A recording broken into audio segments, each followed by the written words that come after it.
নমস্কার বন্ধুরা, আমি চন্দনা। আমার চন্দনা সন্দীপন ব্লগ পরিবারে তোমাদের সবাইকে অনেক অনেক স্বাগত আর অনেক অনেক ভালোবাসা। আজ শনিবার আর সময় এখন সকাল 9:10 আর এখন থেকেই তোমাদের সাথে নিয়ে আমি আজকে আরও একটা নতুন ব্লগ শুরু করছি। আজকে না ঘুম থেকে উঠতে আমার অনেকটাই দেরি হয়ে গেছে, নয়তো অন্যদিন এই সময় প্রায় রান্নাটা হয়ে আসে। আর দেখো সেই জায়গায় আজকে মাছের তরকারি করছি, এই সময় প্রায় রুটিটাও হয়ে আসে, কিন্তু আজকে আর হলো না। এই আটাটা মেখে রেখেছি, রুটিটা একটু পরে করব, মাছের তরকারিটা নামিয়ে তারপরে। আজকে রান্না করব মাছের তরকারি, কাঁচকলা আলুর তরকারি আর ডাল। এই দেখো, এটা হচ্ছে রূপচাঁদা মাছ। তোমরা অনেকেই হয়তো খেয়ে থাকবে, আবার অনেকে হয়তো খাবেও না, জানি না। যেরকম আমি তো বিয়ের আগে খাইনি কোনো দিনও, এইবারই এসেই প্রথম খেয়েছি। একটা জিনিস খেয়াল করে দেখবে যে শীতকালে রান্না করতে বেশ ভালো লাগে, তার কারণ সব রকম সবজিগুলো যখন রান্না করা হয় তখন কিন্তু বেশ ভালো লাগে। আমার তো ভালো লাগে, এবার জানি না সবার তো আর সমান হয় না। মাছের তরকারিতে দেখবে একটু সবজি দিলে খেতে কিন্তু দারুণ লাগে। যেরকম আজকে একটু ফুলকপি দিয়েছি, অন্যদিন সিম দিই, এরকম আর কি। প্রত্যেক দিনই মাছের তরকারিতে কিছু না কিছু সবজি দেওয়ার চেষ্টা করি, তার কারণ বাবা মাছের আলু খায় না, আর আমিও তেমন একটা পছন্দ করি না। ওই যদি একটু সবজি হয় তাহলে সেই সবজিটাই খাই, তাছাড়া আলুটা আমি খাই না। ব্যাস হয়ে গেছে তরকারিটা কষানো, আর এর মধ্যে দিয়ে দিলাম এখন জল। এই কাঁচা জিরে আর আদা বাটা দিয়ে কলার তরকারি রান্না করলে আর শেষে একটু গরম মশলা ছিটিয়ে দিলে খেতে কিন্তু দারুণ লাগে।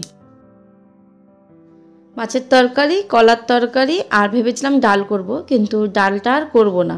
এখন ভাবনা চিন্তা করলাম যে ডাল করব না, কারণ দুটো তো ঝোলঝোলের তরকারি হয়েছে। তাহলে এই যে বিট গাজর আর মটরশুঁটি আছে, ওইগুলো ভাজা ভাজা করে নিই, নয়তো ওইগুলো নষ্ট হয়ে যাচ্ছে। সেই কারণেই আর কি চেঞ্জ করে দিলাম, ওইগুলো ভাজা ঠাজা করে নিলাম। আর করে এই দেখো চলে এসেছি বাথরুমে। কিছু জামা কাপড় আছে, সেইগুলো কাচার। এই যে বিয়ে বাড়ি গেছিলাম সেই জামা কাপড়গুলো রয়ে গেছে। এই মেঘলা আকাশ করে তো কাচা ধোয়া হয়নি, তো আজকে সেইগুলো ফাইনালি কাচা ধোয়া করব। একটু ঝলমলেই রোদ উঠেছে।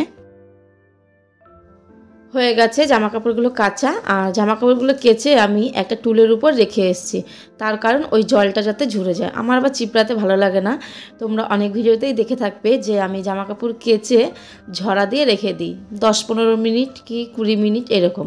তো সেই ফাঁকে আমি অন্য কাজ করে নিই। এই যে দেখো আজকে যেরকম সেই ফাঁকে দুধের বাসনগুলো মেজে নিচ্ছি, তাহলে আমার কাজটাও এগিয়ে যাচ্ছে আর ওইদিকে জলটাও ঝরে যাচ্ছে। তো তারপরে যাব ছাদে। আর বেসিনে বেশ কিছুই বাসন জমে গেছিলো, দুধের বাসনের সাথে রান্নার বাসনগুলোও, তো সেইগুলোই আমি মেজে ফেললাম। আর দেখো এবার বেসিনটা ভালো করে পরিষ্কার করে নেব।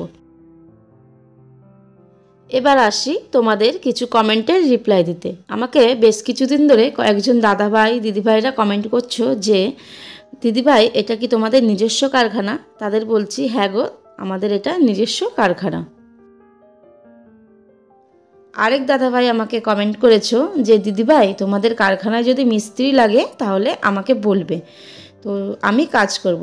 তো সেই দাদাভাইকে বলছি না গো দাদাভাই, আমাদের কোনো মিস্ত্রি লাগবে না, তার কারণ আমাদের চাউমিন কারখানায় আমরা নিজেরাই কাজ করি। আমরা নিজেরা বলতে তোমাদের দাদাভাই আর আমার শ্বশুরমশাই মানে বাবা, এই দুজনাই কাজ করে, আর মা হাতে হাতে ধরে ধরে দেয় আর কি। কালকের ভিডিওতে আমাকে এক দাদাভাই জিজ্ঞাসা করেছে যে তার কারখানার চাউমিন রোদে শুকালে ফেটে ফেটে যায় কেন।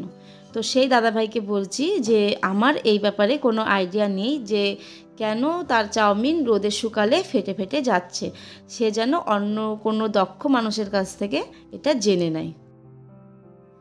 আর এক দাদাভাই আমাকে প্রশ্ন করেছে যে 50 কেজি ময়দায় কতটা চাউমিন হয়। তো সেই দাদাভাইকে বলছি 50 কেজি ময়দা দিয়ে যদি চাউমিন তৈরি করা হয়, সেই চাউমিনটা যদি রোদ্রে শুকানো হয় তাহলে সেটা 2-1 কেজি কমে যেতে পারে, আর যদি কাঁচামাল হিসাবে ব্যবহার করা হয় তাহলে সেটা 2-1 কেজি বেড়ে যাবে। হ্যালো বন্ধুরা, অনেকক্ষণ বাদে তোমাদের সামনে আসলাম, আর এখন সময় হচ্ছে 5টা 20, মানে বিকাল 5টা 20। আর সারাদিন তো সেভাবে আর ভিডিও কিছু করিনি, তার কারণ হচ্ছে সারাদিন একটু কাজকর্ম নিয়ে সংসারের ব্যস্ত ছিলাম। ওই জামা কাপড় গোছানো ঠাছানো নিয়ে সেই বিয়ে বাড়ির থেকে এসেছিলাম, তারপরে এদিক ওদিক গেলাম, তো সেই জামা কাপড়গুলো গোছানো হয়েছিল না। আর দেখলেই তো প্রচুর জামা কাপড় কেচেছিলাম, তো সব জামা কাপড়গুলো ভাঁজ করতে করতেই আজকে অনেকটা বেলা হয়ে গেছিলো। তারপরে কুট্টুসকে খাওয়ালাম, আমি খেলাম, খেয়ে দিয়ে এই যে ঘুমিয়েছিলাম আর কি। ঘুম থেকে উঠে তারপরে হঠাৎ করে ঠিক হলো যে আজকে পিকনিক করা হবে এই আমাদের গলিতে। ওই 30 জন মতো হয়েছে আর কি। তো সব মানে বউরা, ছেলেরা আর বাচ্চারা, এই সবাই, আর বয়স্করা কেউ করবে না। তো সেই কারণেই এখন যাব বাজারে, তাই একটু রেডি হয়েছি। এ দেখো কুর্তিটা পরেছি। আর বাজার বলতে মানে বেশি কিছু না, ওই সবজি কিছু আর মাংস আর ওই মুদিখানা, এইগুলো। ওই ফ্রাইড রাইস আর চিকেন কষা হবে, আর দেখা যাক সাথে চাটনি আর পাঁপড় কিছু, মানে চাটনি হবে আর কি, পাঁপড় টাপড় কী কী হবে তো সেইগুলোই করব। এই হঠাৎ করে সিদ্ধান্ত, তো তাই বেশি কিছু আয়োজন করা হবে না। তো যাই হোক, এইটুকু আয়োজন হলেই বাচ্চা কাচ্চারা অনেক খুশি হবে। যেমন আমার ছেলেই তো খেতে না পারলে কী হবে, এই আনন্দ হয়ে হট্টগোল দেখলে বেশ খুশি হবে। তো সেই কারণেই করা। আজকে যেহেতু 26শে জানুয়ারি, দিনটাও ভালো আছে, আর সবাই মিলেই বললো যে হ্যাঁ তাহলে আজকে পিকনিক করা হোক। তো আজকেই করা হবে। আর আমাদের এই গলিতে এখনও পিকনিক করাও হয়নি এই বছর, তার জন্য আজকেই করা হবে। আর তোমার দাদাভাই বাড়ি আসছে, ফোন করেছিলাম, বললো ঠিক আছে আমি দেখছি তাড়াতাড়ি বেরোতে পারি নাকি। তারপরে বললো যে হ্যাঁ বেরোতে পারবো, তো আসছে। আর আমরা এই বাজারে যাব। তাহলে চলো আমরা বাজারে যাই, পরে আবার কথা হবে।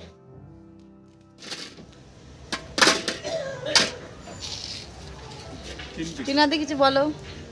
এই যে আমরা এখন বাজারে এসেছি, কৃষ্ণা দায়িত্বে আছে, ও ভালো বাজার করতে পারে। ব্যাগ চালু মিডিয়াম সাইজের আর ক্যাশিয়ারে আছে, ক্যাশিয়ারের দায়িত্বে আছে চন্দনা ঠিক আছে। আরো অনেক কিছু আছে, দেখানো হবে আস্তে আস্তে, একবারে তো সব হবে না। প্রথমে আলু নেওয়া হলো, ওর মধ্যে আবার ব্যাগ আলাদা ব্যাগ ফুল করে, এটা চিকেনের জন্য নিয়েছি। হ্যাঁ, এবার ক্যাপসিকাম কতটা নেবা? ক্যাপসিকাম কতটা? 250 মতো লাগবে। বেশি লাগবে, আদা পেঁয়াজ লাগবে, আর আদা লাগবে। পেঁয়াজ সব দেখাই। 1 কিলো 1 কিলো পেঁয়াজ 1 কিলো লিখেছো। এখন আমরা আসলাম মুদিখানা বাজার করতে। আমরা আজকে প্রচুর ব্যস্ত, সময়ই পাওয়া যাবে না আমাদের আজকে।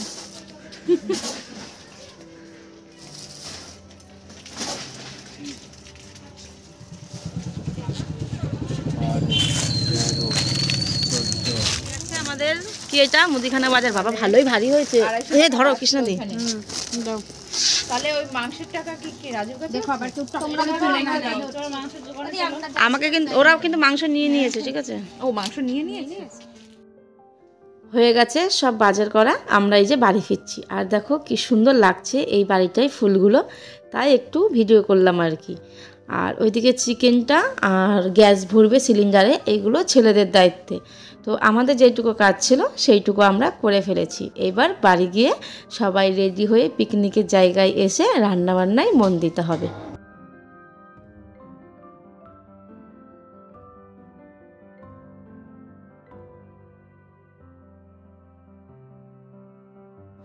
সব বউরা মিলে বাজারে গিয়ে বেশ আনন্দই লাগলো, কারণ এই প্রথমবার আমরা সবাই মিলে এরকম বাজারে গেলাম আর সবাই মিলে বাজার করে নিয়ে আসলাম।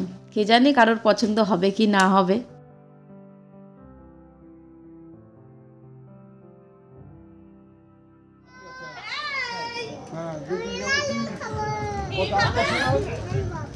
ললিপপ এ মা আনোনি কেন? আমি ললিপপ আনিনি শোনা, আসেনি। দেখো নি জায়গা। এই যে সবাই দেখো সবজি কাটতে বসে গেছে, আর আমি আর এখন বসবো না, আমি এখন বাড়ি যাব। তার কারণ কুট্টুসকে খাওয়াতে হবে। ওইদিকে যদি কুট্টুসকে তাড়াতাড়ি না খাওয়াই তাহলে আমার এইদিকে দেরি হয়ে যাবে, কারণ রান্নাটা যে আমরা নিজেরাই করব। তাই আমি এখন কুট্টুসকে খাইয়ে দাইয়ে তারপরে একবারে চলে আসব। হয়ে গেছে কুট্টুসকে খাওয়ানো, আর কুট্টুসকে খাইয়ে আমি চলে আসলাম। আর সঙ্গে করে কড়াইটা নিয়ে এসেছি। এই কড়াইটা অনেক দিন আগে কিনেছিলাম, কিন্তু একদিনও ব্যবহার করা হয়নি, তাই আজকে ব্যবহার করবে। ভালোই হয়েছে।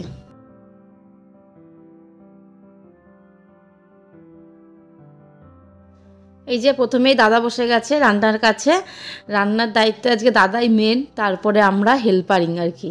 তো প্রথমে গাজরটা ভাজছে, আর এই যে দেখো দাদা একটু হাই করে দিচ্ছে। আর গাজরটা ভাজা হয়ে গেলে সব সবজিগুলো এক এক করে ভেজে নেবে। আর এই কড়াইয়ে যেহেতু মাংস করা হবে, তাই ভাবলাম যে তাহলে এই কড়াইয়ে আগে সবজিগুলো ভেজে নেওয়া হোক, নাই তো আবার মাংস রান্না করে আবার কড়াই ধুতে হবে, তারপরে আবার সবজি করতে হবে, সেটা খুব অসুবিধা হয়ে যাবে। আর এইদিকে দেখো আমি কাজুগুলো বেছে নিচ্ছি, একটু টুকটুক করে ভেঙে ভেঙে নিচ্ছি। আর আমার ছেলেটা আমার সাথে এসে দুষ্টামি করছে, মানে ও কাজ করবে, ও এত কাজ করে আমরা আর পারছি না ওর কাজের জ্বালায়। দাদা একটু বাড়ির দিকে গেল আর এখন বসেছি আমি।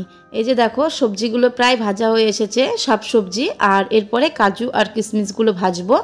আর গাজর কিছু পরে আবার ভেজে দেওয়া হয়েছিল, কারণ গাজরটা দেখলাম একদম অল্প পরিমাণ হয়ে গেছিলো, তাই সবাই বললো যে তাহলে আর একটু গাজর কেটে দেওয়া হোক।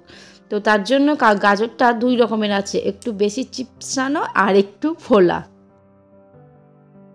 এই যে আমার কুট্টুস, সেও এখন রান্না করবে। ও নাকি দেখেছে বাচ্চারা রান্না করতে হয়, আবার অল্প একটু না, বাচ্চারা নাকি অনেকক্ষণ রান্না করতে হয়। আসলে খেলনাবাটির কথা বলছে, কিন্তু ও তো জানে না এই রান্না করতে গেলে ওর এখন কতটা রিস্ক। বাই চান্স যদি তেল ঠেল উঠে যায়, সর্বনাশ হয়ে যাবে। তো তার জন্য মাকে বললাম তুমি তাড়াতাড়ি করে ওকে এখান থেকে নিয়ে যাও। ও আবার এমনই থাকবেও না, আজকে বাড়িতে যদি কার্টুন চালিয়ে দিচ্ছি ফোনে তাও থাকবে না, ওই এই জায়গায়ই থাকবে। কি আশ্চর্য। হয়ে গেছে সব সবজি ভাজা, আর এবার মাংস বসাবো। মাংসর জন্য প্রথমে আগে আলুগুলো ভালো করে ভেজে নেব, আর তারপরে পেঁয়াজ টেয়াজ সব কিছু দিয়ে মশলা কষিয়ে তারপরে মাংসটা রান্না করব। আজকে মাংসটা আর ম্যারিনেট করব না, অনেকটা মাংস তো ম্যারিনেট করতেও ঝামেলা। তো পিকনিক মানে যেরকম শর্টকাটে করা যায় আর কি।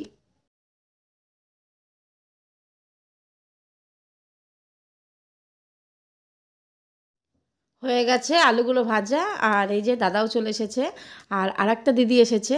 আমরা আর কি এই 3 জনাই রান্নাটা করছি আজকে। তো দাদা সব ফোড়ন টোড়ন দেওয়ার জন্য দিদি সব কিছু জোগাড় করে দিচ্ছে, আর এদিকে দাদা খুন্তিটা নাড়ছে। পরে কিন্তু সবাই এসেছে, সবাই রান্না করেছে, কেউ আজকে আর ফাঁকি দিতে পারেনি। সবাই সবজি কাটা থেকে শুরু করে সমস্ত রকম কাজ যেহেতু নিজেরাই, তাহলে আজকে কাজ তো করতেই হবে। এর জন্য সবাই মিলেমিশেই আজকে রান্না থেকে শুরু করে সব কিছুই করা হয়েছে।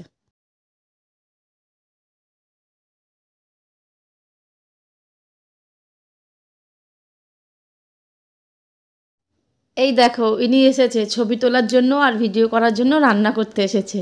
তো এই নিয়ে আমরা খুব হাসাহাসি করছিলাম যে তুমি ছবি তোলার জন্য রান্না করতে এসেছো না। খুব মজা করছিলাম আর কি সবাই মিলে। হয়ে গেছে চিকেন রান্না, এই যে কমপ্লিট। এরপরে নামিয়ে রেখে দেবে কড়াইটা ধরে। আমি বললাম যে কড়াইটা ধরেই থাক, আর কড়াই থেকে নামাতে হবে না, কারণ এত বড় গামলা এখন আমাদের কাছে আপাতত ছিল না। এই যে এবার ভাত বসিয়ে দেওয়া হয়েছে, তেজপাতা লবঙ্গ দারচিনি এলাচ সব কিছু দিয়ে দেওয়া হয়েছে জলের মধ্যে। আর এবার দিয়ে দেওয়া হলো মটরশুঁটি, তারপরে দেওয়া হবে চালটা।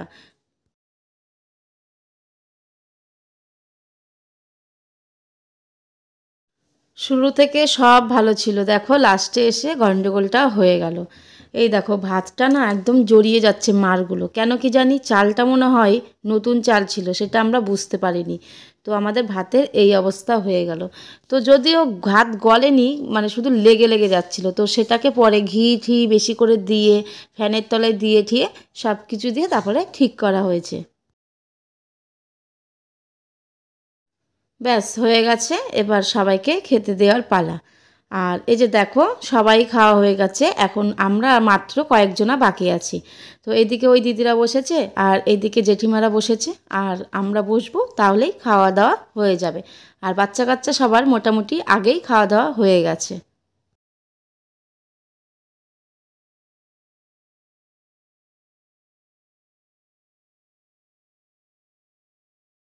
দেখো আমরা তো সবাই ফ্রায়েড রাইস খাচ্ছি, আর কৃষ্ণাদি আবার ফ্রায়েড রাইস খাবে না, সে আবার এই রুটি দিয়ে মাংস খাচ্ছে, কারণ সে নাকি এইসব খায় না। যাক আজকের দিনটা সবার খুব ভালো কাটলো, মানে দিন তো না, সন্ধ্যাটা আর কি। সন্ধ্যা থেকেই এত সব আয়োজন হয়েছে, তার আগে এত আয়োজন ছিল না। হঠাৎ করেই বাড়িতে কিন্তু সবারই ভাত তরকারি সব কিছুই আছে, সবারই সেইগুলো রেখে দিতে হবে কালকের জন্য। আর শীতের দিন যেহেতু নষ্ট হবে না, কালকে সকালে সবার খাওয়া হয়ে যাবে। তাহলে বন্ধুরা চলো আজকের মতো ভিডিওটা এখানেই শেষ করি, দেখাবে নেক্সট ভিডিওর সাথে। সবাই ভালো থেকো সুস্থ থেকো সাবধানে থেকো, চলো টাটা।